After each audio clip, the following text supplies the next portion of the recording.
اعوذ باللہ من الشیطان الرجیم بسم اللہ الرحمن الرحیم۔ السلام علیکم۔ وسیلہ ٹی وی کی طرف سے میں ہوں احمد سعید جنجو۔ آج میں ایک نئی ویڈیو لے کر آپ کی خدمت میں حاضر ہوا ہوں۔ پرانی سے پرانی کھانسی اور بلغم کا قرآنی علاج، آزمائش شرط ہے۔ تو چلتے ہیں اپنے وظیفہ کی طرف۔ کھانسی کا قرآنی علاج۔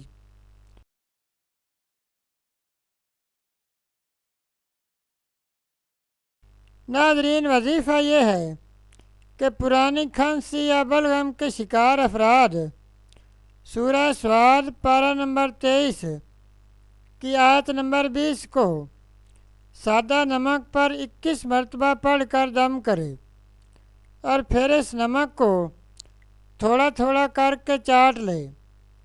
اگر نمک نہ کھا سکتا ہو تو چینی اور مصری پر بھی دم کر کے چوس سکتے ہیں۔ انشاءاللہ دائمی کھانسی اور بلغم وغیرہ سے نجات مل جائے گی۔ آیت مبارکہ درج ذیل ہے۔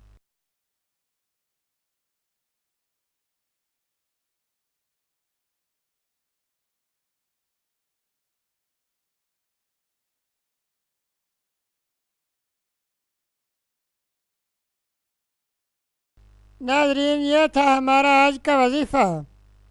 مزید اسلامک ویڈیوز اور وظائف کے لیے ویڈیو کے نیچے سرخ رنگ کے ڈبے میں سبسکرائب لکھے ہوئے پر کلک کریں اور ساتھ گھنٹی کے نشان پر کلک کریں تاکہ ہماری تمام ویڈیوز آپ تک آسانی سے پہنچ سکیں۔ شکریہ۔